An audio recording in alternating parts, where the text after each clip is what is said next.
Le cuento una historia. Y lástima que no soy Landricina es muy buen contador de cuentos, ¿no? Había un hombre de campo, ¿no? Esos hombres bien de campo, de allá perdidos en el monte, y como casa de campo, como muchas casas antiguas de campo, tiene los pisos en madera. Mi abuelo tenía una chacra allí en el sur de Córdoba, en el campo. Y obviamente no había luz eléctrica, o sea que tempranito a dormir, porque cuando se apagaba el candil, chao, ¿no? Teníamos esas lámparas así que esa te la ponías en la mesita de luz, y cuando se apagaba la lámpara, se apagaba la lámpara, no había que hacer más otra cosa que dormir. Pero nosotros de chicos, ¿qué pasa? ¿Qué hacen los chicos? Siempre quieren ir al baño, ¿no? Entonces usted se levantaba en la noche con la vela o con cosas y caminaba por la casa y se escuchaban los pasos. Las maderas crujían, ¿no? Entonces, porque el piso era de madera. Y obviamente este hombre de campo también tenía su casa, que su piso era de madera. Y este hombre ya grande, había quedado viudo, solo, y tenía un perro. Su compañía era un perro. Un perro buenísimo, esos perros bien compañeros, mansos. El hombre salía al campo, el perro iba al campo, si tenía que acostarse el perro, se acostaba con el dueño. Siempre el perro era fiel compañero, manso amigo, él lo agarraba, era su compañero. Pero el perro tenía un lugar donde se iba a echar cuando hacía frío. Vio que en el campo existen las cocinas leñas, la cocina, le decían la cocina económica. Entonces el perro se iba a echar cerca de la cocina leña ahí, porque ahí estaba más calentito. Y el tema es que cuando el hombre se acercaba donde estaba el perro le mostraba los dientes. Se alejaba, bajaba la oreja el perro tranquilo. Se acercaba, le mostraba los dientes. Y el hombre no podía entender qué hacía que el perro, que era tan manso, tan bueno, tan compañero, cuando estaba en ese lugar, mostraba los dientes. Intrigado, empezó a pensar, tal vez tiene algún hueso escondido por ahí, algo de comida, no esas cosas que uno piensa. Y empezó a buscar, no había comida, no había nada. Hasta que de pronto, cuando se acerca a ver donde el perro se echaba, vio que en la madera había un clavo flojo. Claro, cuando el hombre se acercaba y pisaba la tabla, el clavo salía y se le clavaba al perro. Pero no sobresalía mucho, sobresalía lo suficiente como para que el perro se quejara, pero no se levantara. La queja en nosotros es algo que nos incomoda, que nos duele, cosas que nos molestan, pero no es lo suficientemente grande como para que nosotros tomemos decisiones drásticas. Muchos se quejan del país, que el país esto, que la economía aquello, que no puede ser, bla, bla, bla, bla, pero no sé cuántos están dispuestos a agarrar su valija y decir, chao Argentina, me voy a otro país. Hay gente que ha tomado la decisión, pero muchos de nosotros nos quedamos solo en la queja. Y nos quejamos, protestamos, pero seguimos ahí. Protestamos de lo político, pero lo seguimos votando. Son lo mismo, hace años y años son lo mismo. Entonces, la queja es algo que nos pone de mal humor, que nos inquieta, que nos hace mostrar los dientes, pero no lo suficientemente molesto como para hacernos tomar decisiones drásticas. Lo mismo nos pasa muchas veces en la vida como cristianos. La queja, la protesta o el reclamo, como le guste, muchas veces se hace parte del vocabulario de la vida del cristiano. Hay incomodidad, nos sentimos insatisfechos, incómodos, pero no es la incomodidad tan grande como para pegar el portazo y decir no quiero saber más nada con Dios. Pero está ahí. E incomoda, y estamos, y hace que cuando ese clavito vuelve a salir y nos pincha, mostremos los dientes. Ahora, nos sucede que en la vida cristiana y en la fe también puede entrarse en conflicto nuestra vida cristiana con la queja. La queja se puede transformar en algo parte de nuestro lenguaje cotidiano. Y quiero hablar de un hombre, porque cuando pensamos que los que se quejan son solo carnales, Yo sé que usted pensó, pero los que se quejan son gente que no vive en el Espíritu, son carnales, que no entienden a Dios, bla, bla, bla, bla. Mucho lenguaje evangélico que tenemos, pero la hora y la realidad es que todos alguna vez nos hemos quejado. Y que diga que no se ha quejado nunca, no es cierto. Miente o bueno, no voy a decir otra palabra. La verdad es que porque a veces estas cosas hacen y trabajan con nuestra fe. El problema es cuando elevamos nuestra queja a Dios. Ya no nos estamos quejando ni de la gente, ni de las circunstancias, ni del sistema, sino que empezamos a ir a Dios y decirle, Señor, no sé qué me pasa, no sé qué me está pasando, pero las cosas no van bien.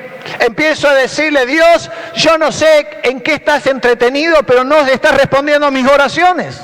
Señor, yo clamo a ti, oro a ti, pero parece que tú estás tan entretenido con otros que no escuchas mi oración. Y yo creo que todos nosotros hemos sentido alguna vez que nuestra oración no llega ni al techo. Se dice, los cielos son de bronce, no sé qué, pero muchas veces sentimos que lo que nosotros oramos, lo que nosotros hacemos, parece que a Dios no le interesa. Estás pasando una dificultad y parece que a Dios no le interesa. Estás teniendo necesidades y parece que a Dios no le interesa.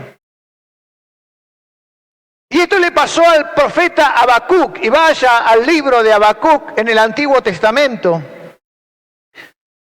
Y mientras usted lo busca, yo le digo, ¿quién era Habacuc? Habacuc significa el que abraza, ¿no? El que abraza. Y Habacuc vivió, o el libro fue escrito en el año 610 antes de Cristo. Tenga este número en mente, 610 años antes de Cristo. Casi podríamos decir que era contemporáneo el profeta Jeremías, aunque Jeremías era todavía muy chiquito, muy joven, estaba ahí al final de Isaías. Entre Isaías y Jeremías entraría el libro de Habacuc históricamente. Y no era un momento fácil en Israel. Israel había sido oprimido por el pueblo asirio, realmente le habían pasado muy mal con los asirios y estaban en una época como la Argentina del 2001. Mal económicamente, endeudado hasta las pestañas, con un sistema político pésimo, los gobernadores eran débiles, no tenían carácter, no tomaban decisiones, dejaban que gobiernos extranjeros le dijeran lo que ellos tenían que hacer, ellos acataban las órdenes que le daban los egipcios, gobiernos títeres tenían. Malos políticos, malos gobernantes, malos sacerdotes que estaban en el templo, la economía pésima, hiperinflación, catástrofe.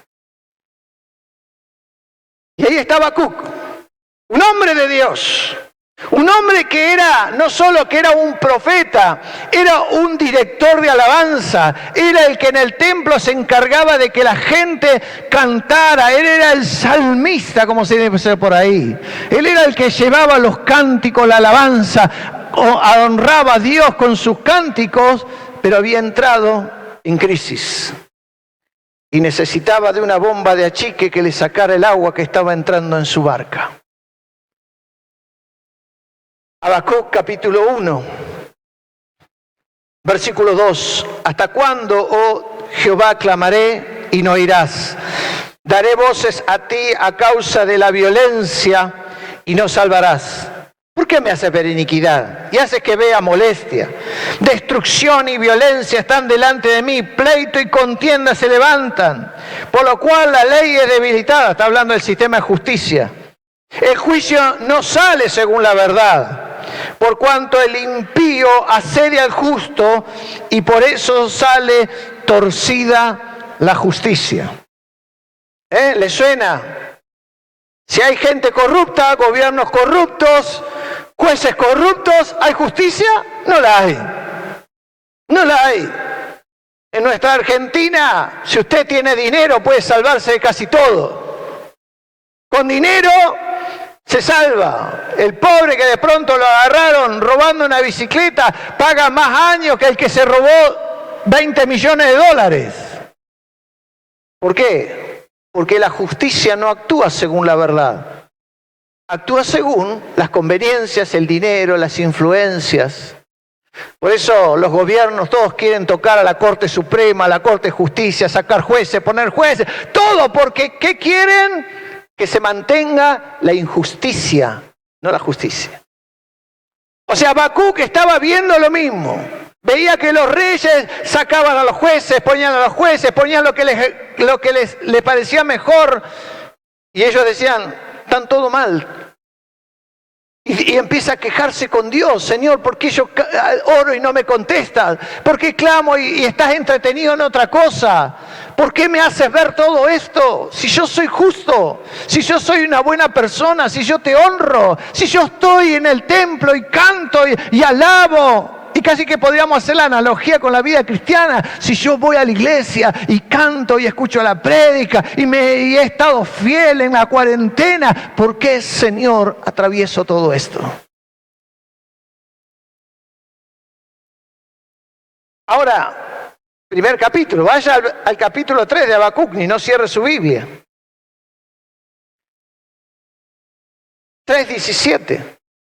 Fíjense cómo cambia este hombre. El hombre que de pronto estaba quejándose con Dios, escribe esto, que es parte de un cántico. Aunque la higuera no florezca, ni en las vides haya fruto, aunque falte el producto del olivo, y en los labrados no den mantenimiento, y las ovejas sean quitadas de la majada, y no haya vacas en los corrales, sonamos los argentinos, no más asado. Imagínense ir a la góndola, no hay más asado, no hay más chorizo, no hay más. Crisis en Argentina, crisis, no hay más vacas.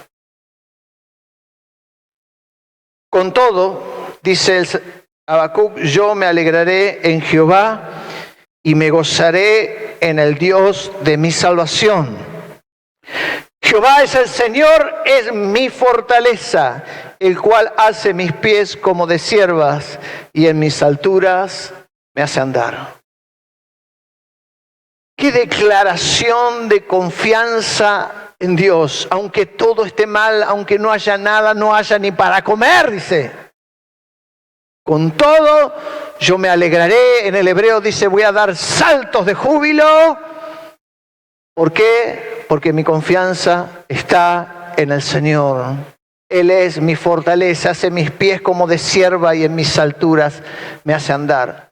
¿Cómo se transformó esta queja en una oración de confianza, en una alabanza a Dios? ¿Cómo puede el creyente transformar su queja en una alabanza? ¿Cómo se transforma la inconformidad, la indiferencia, lo que sentimos con Dios en una acción de confianza en Dios? ¿Qué pasó en el medio? ¿Qué le sucedió al profeta?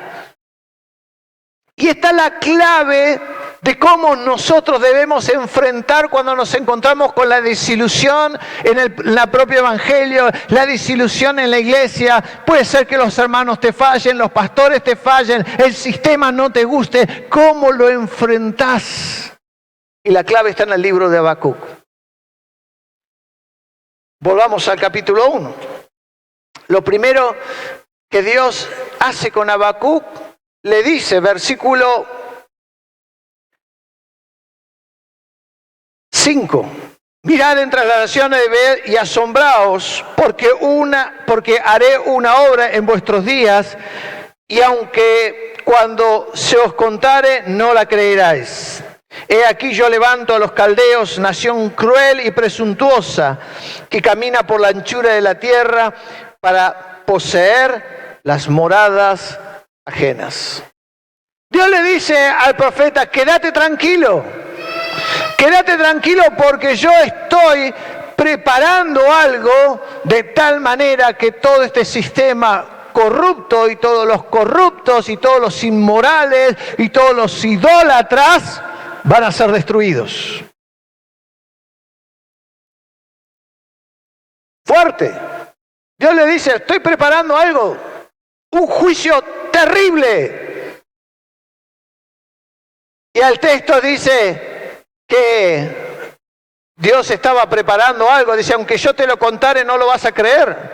Es que en realidad Dios estaba preparando esto a los caldeos, a los babilónicos, para que se convirtieran en el imperio más rápido y más conquistador de lo que ellos habían visto. ¿Recuerdan ese número 610? La profecía 610. 6 años antes, 616, se levantaba en Babilonia un hombre llamado Nabopolassar.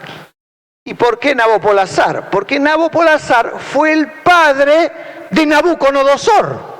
Y ya nosotros sabemos la historia de Nabucodonosor, libros de Daniel, los metió en el foso, él metió a los amigos al fuego, soñó una estatua, fue el que tomó cautivo a Jerusalén, destruyó el templo, destruyó la ciudad casi a llegarla al punto de las ruinas.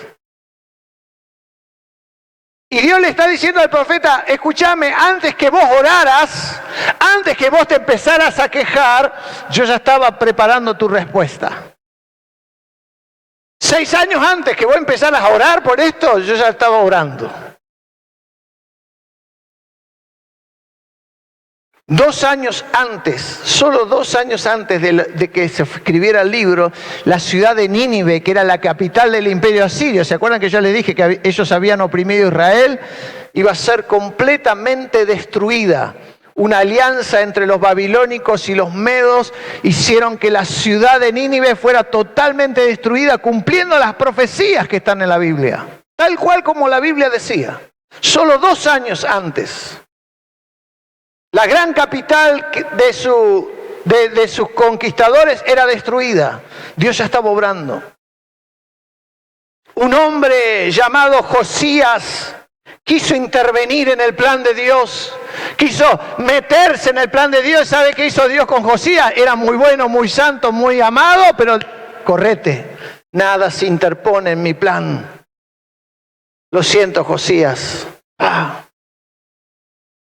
Y lo sacó, porque Dios iba a cumplir lo que había dicho. Porque las promesas de Dios se cumplen, las verdaderas profecías se deben cumplir. Hoy estamos acostumbrados a un sistema donde se levanta un profeta y dice, yo sí se va a pasar esto. Después cambia porque no se cumplió lo que prometió, entonces dice, no, pero no era así porque ustedes no tuvieron fe. No, Dios no miente. Dios dijo que lo iba a hacer y lo va a hacer. Es más, dice el versículo más adelante, dice, aunque la profecía se tardare, se va a cumplir. Porque Dios ya estaba obrando. Ahora, volviendo al terreno de lo que estamos hablando, Dios le estaba llevando a decirle al profeta que Dios iba a destruir a su nación, a su país, a sus hermanos.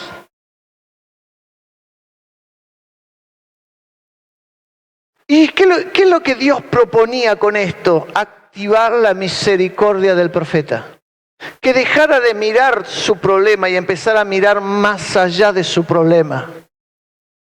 ¿Qué pasaría? ¿Nos alegraríamos nosotros si usted estuviera orando? Señor, mira este sistema político, mira que sacan leyes que son anticristianas, y Dios viniera y te dijera, no te preocupes, estoy preparando una bomba atómica que caerá sobre Buenos Aires y los matará a todos. Y 20 millones de personas morirán en un día. ¿Qué haría usted?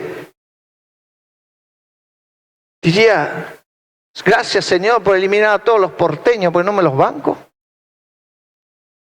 Ojo que yo vengo de ahí. O empezar a pensar, no, hay familia allá. Allí tengo amigos, allí hay hermanos en la fe, allí hay iglesias, allí hay gente, niños, bebés que van a morir. Señor, ¿qué haría nuestra oración? Señor, no lo hagas.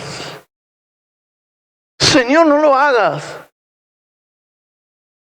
Porque la queja se basa cuando yo solo miro lo que a mí me pasa. La queja está basada en el perro que no le importaba todo lo que el amo hacía, sino que en ese momento lo que el clavo le molestaba. La queja muchas veces en nuestra vida cristiana se basa porque no estamos viendo lo que sucede afuera.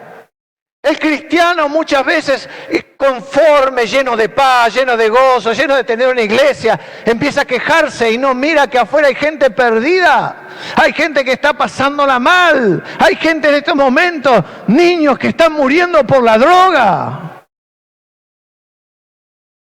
Ayer estaba en la esquina de casa, estaba esperando a una persona y a unos metros, yo diría un niño, sacó de su bolsillo de la bermuda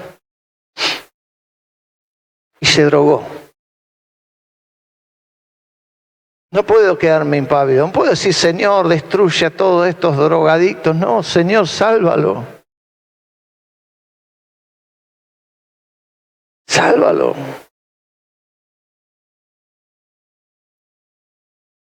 Señor, úsame a mí para hablarle a ese joven.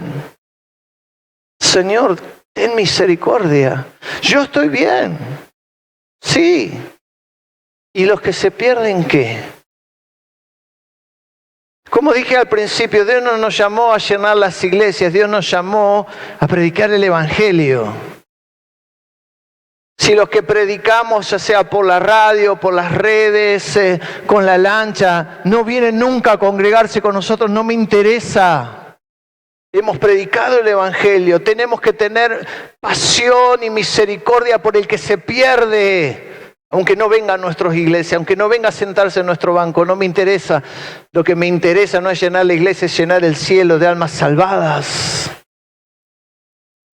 Cuando la queja se apodera de nosotros, empieza a ver que afuera hay gente que se pierde, que hay gente que está sufriendo. Y lo peor de todo es que si no es alcanzada por el Evangelio, terminarán en un final de perdición porque no pudieron ser salvos. La queja se transforma en la medida que yo voy teniendo misericordia del otro. Y Dios empieza a hablar con él y el profeta en el capítulo 2, versículo 1 dice: sobre mi guarda estaré y sobre la fortaleza firmaré el pie y velaré para ver lo que se me dirá y lo que ha de responder referente a mi queja. ¿Qué dice? Voy a subir, en otra versión dice, voy a subir a una torre, a la torre del vigía, y me voy a parar a mirar, a velar lo que Dios va a hacer. Tiene expectativa de lo que Dios está haciendo, no en el futuro, sino lo que Dios empieza a hacer ahora. La forma de transformar la queja empieza también a empezar a ver lo que Dios está haciendo con nosotros. Lo que Dios está haciendo en este momento. Jesús dijo, velad y orad, van juntos. A veces nos quedamos solo en la oración, Señor, Señor, Señor, Señor, y dejamos de ver lo que Dios ya está haciendo en nosotros. Hasta a veces dejamos de ver que Dios te dice no a tu oración. Que Dios te está diciendo, no, la verdad no es importante, tengo otro plan para tu vida. Y subió a esperar la respuesta de Dios y a ver lo que Dios estaba haciendo. A veces nos sentamos frente al plato de comida y ni siquiera nos damos cuenta que lo que está en la comida lo proveyó el Señor. Que lo que hoy comemos es provisión del Señor. Que si hoy nos levantamos con fuerza porque el Señor nos da fuerza. Que si mañana el Señor nos quiere mandar al hospital, nos manda al hospital. Y si Dios quiere quitarte la comida también. Y mucho más. Y que en Argentina se come muy bien. Muy bien. Vaya a otros países nomás y va a ver que lo que comemos los argentinos, comemos muy, pero muy bien. Cuando estuve en Perú, una hermana me dice, ay, sí, hablando de la carne argentina, yo, dice, cuando me quiero dar un gustito, dice, voy, dice, y me compro un bifecito tierno, dice, porque para eso me alcanza. ¿Y cuánto sale, le digo, el kilo de carne ahí en Lima? Comparación. Acá nosotros estábamos pagando la nalga 70, 80 pesos. Allá costaría 450 pesos. Un pedazo de carne tierna para comer. Casi 5 veces más de lo que se paga en Argentina. Para un peruano comer un pedacito de carne así es un lujo. Y nosotros a veces hasta, diría, casi despreciamos lo que Dios nos da. Una de las formas de sacar la queja es empezar a ver lo que Dios está haciendo en tu vida, de lo que Dios te da, de lo que te provee, del cuidado, de que tenés paz en tu hogar, de que tenés paz en tu vida. Yo voy a ver, dijo el profeta, lo que Dios está haciendo, voy a velar. Y dice, el Señor le respondió acerca de lo que iba a hacer. Y no voy a leer para ser breve, pero el capítulo 2 habla de que Dios, a pesar de todas las circunstancias, Dios iba a restaurar a su pueblo. Que aunque pasara dificultades, y aunque vinieran los caldeos, y aunque hubiera opresión, y aunque muchas cosas malas todavía tenían que venir, Él los iba a restaurar. Y el versículo clave, el versículo 4, he aquí, aquel cuya alma no es recta se enorgullece, mas el justo por la fe vivirá. Este texto le partió la cabeza a Martín Lutero. Martín Lutero leía esto y de pronto Dios utilizó su Espíritu Santo para hacerle ver a Martín Lutero que la salvación es por la fe. Principio que parece que los cristianos hemos olvidado. Creemos en los sistemas, creemos en los métodos, pero hemos dejado de lado la fe. Con esto de que predicamos en las redes y que estamos en las redes sociales y todo, me escribía una mujer de Buenos Aires. Y esta mujer estaba muy preocupada porque en este sistema que estamos ahora, y que Buenos Aires todavía es mucho más estricto, no le permitían poner las manos sobre los enfermos. Entonces ella decía, ¿y cómo voy a ser libre si nadie me puede poner la mano? ¿Cómo voy a sacarme la tristeza? Decía, si nadie puede ponerme las manos, ya no me pueden ministrar, decía. ¿Cómo voy a sobrevivir ahora? Entonces decía, eso no es culto, eso que se hace ahora no es culto, eso que se canta y se predica y nos vamos no es culto, porque nos falta, me falta, decía, la administración. No te pueden tocar. A lo que le respondí y le dije, Jesús hizo no encuentro la palabra, pero Jesús le dio más importancia o honró más, ahí sería la palabra correcta, honró más a los que fueron y actuaron en fe que aquellos sobre él puso sobre las manos. Jesús se encontró con un centurión y le dijo al centurión, voy a descender contigo para sanar a tu siervo. Y el centurión le dijo, no es necesario, di tu palabra y mi siervo sanará. Sin acción, no hubo que imponer mano, no hubo que hacer un culto especial, no fue una campaña, tenía fe. Y Jesús dijo, no he visto en Israel fe como la de este hombre. Jesús dio mucha honra a los que vivían en fe, más que los que esperaban algún tipo de acción. La mujer sirofenicia viene y le ruega por su hija a Jesús. Y Jesús hasta dice algo muy difícil de explicar, que le dice, mira, no está bien dar la comida de los hijos a los perrillos.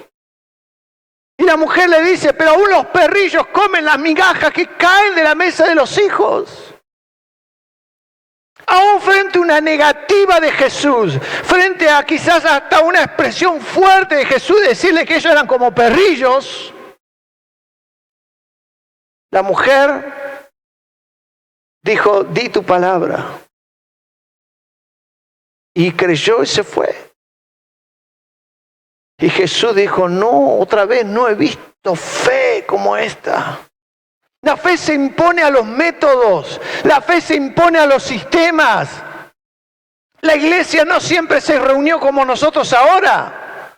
Hubo épocas que se metieron en cuevas, estuvieron en catacumbas, estuvieron en lugares escondidos en los árboles, en las piedras. En Turquía, en Anatolia, hay un lugar donde los creyentes se metían en cuevas a orar, a escuchar un mensaje. ¿Cambió Dios? ¿Cambió Jesús? No, no son los sistemas, es la fe. Mañana no podamos juntarnos nunca más en las iglesias. Usted tiene que seguir viviendo por la fe, porque la fe, el justo por la fe, tiene vida eterna. El justo por la fe vivirá. Cuando nos enfrentamos a la queja y vemos lo que estamos alrededor, Dios te dice, deja de mirar a los que están alrededor, eleva tu mirada, porque el justo las pasa por arriba, porque vive por la fe. Porque la fe está basada en las promesas de Dios. No está basada en las ilusiones. La fe se basa en promesas. Lo que Dios prometió es lo que va a cumplir. Dios prometió que me iba a dar el pan diario.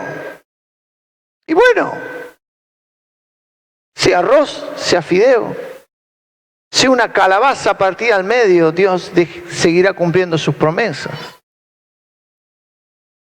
No me prometió asado todos los días, porque me hubiera matado el colesterol.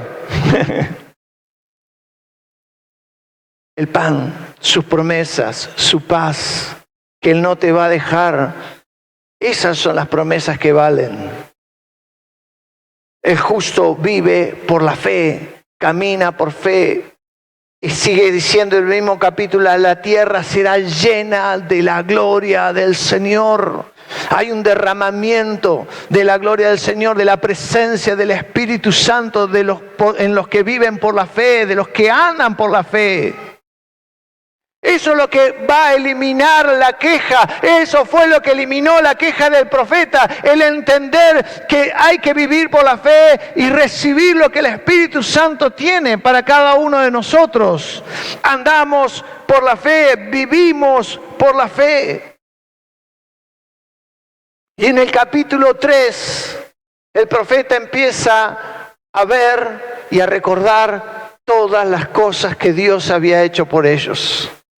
Empieza a recordar desde que salieron de Egipto y cómo las primeras naciones se le opusieron para que ellos no entraran a la tierra prometida, pero ¿qué hizo Dios? Dios le dio la victoria para que pudieran llegar a destino.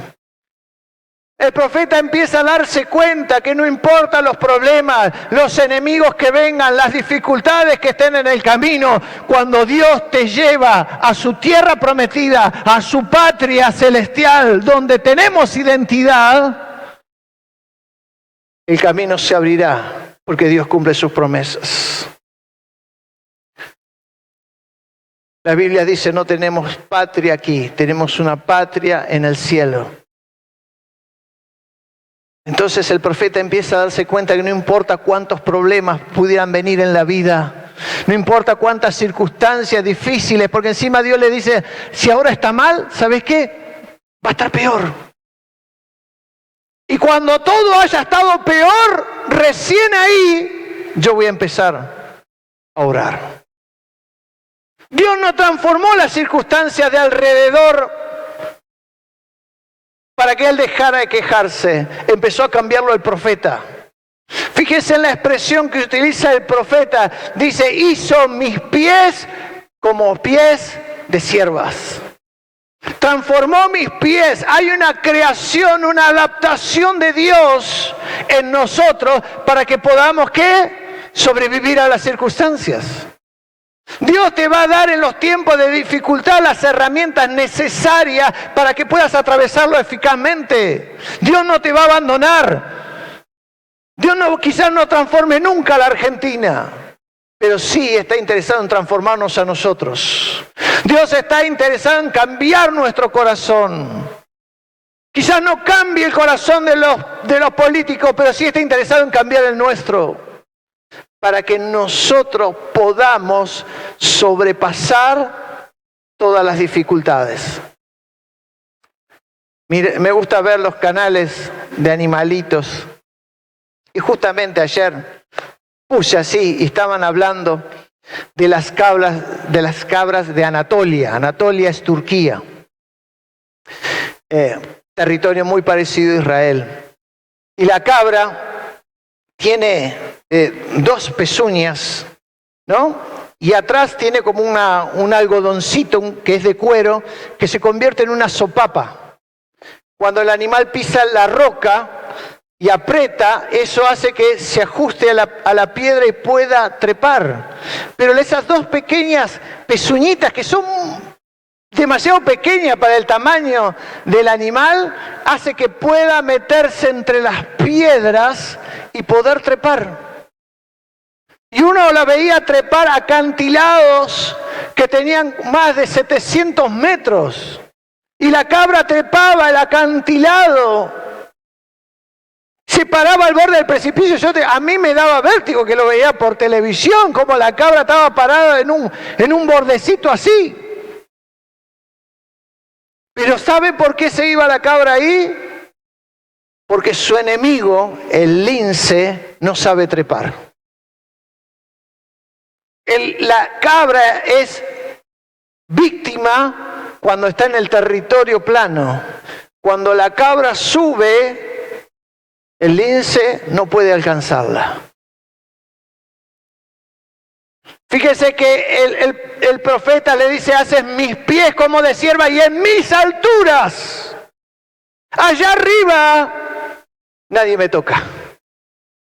Allá arriba el enemigo no llega. Allá arriba yo estoy segura. Cuando nosotros empezamos a caminar, a andar en fe, Dios va a transformar nuestra vida, nuestro corazón, de manera que el enemigo no te toca.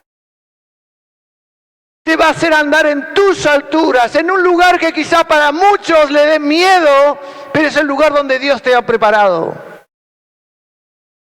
No va el enemigo a dejar de merodear, de rodear. No va a dejar, pero si has permitido que Dios transforme tu vida, vas a poder andar en las alturas. Y allí el animalito indefenso, lo que parece, el enemigo no lo toca. No puede, porque no tiene patitas hechas para trepar. Quizás no vaya a cambiar nada en este tiempo. Quizás el 2021 quizás sea más malo que el 2020. Quizás perdiste mucho en el 2020 y quizás pierdas más en el 2021. No lo sé lo que Dios tiene. Pero de algo estoy seguro, que Dios quiere transformarte tus patitas para que aprendas a estar en las alturas de Dios. De algo estoy seguro, que Dios quiere transformar tu vida espiritual de manera que puedas estar en lo alto. Y allí pueda decir, como dijo el profeta: el Señor es mi fortaleza. El Señor es mi fortaleza. A veces oramos para que las cosas cambien, pero no dejamos que Dios nos cambie a nosotros. A veces pedimos que el que está al lado, las cosas de alrededor cambien, pero cuando el que necesita ser transformado soy yo. Hay cosas que quizás no podemos volver atrás, pero sí podemos permitir que Dios transforme lo que tenemos adentro. Que conviertan nuestras patitas de manera que podamos aprender a andar en las alturas de Dios.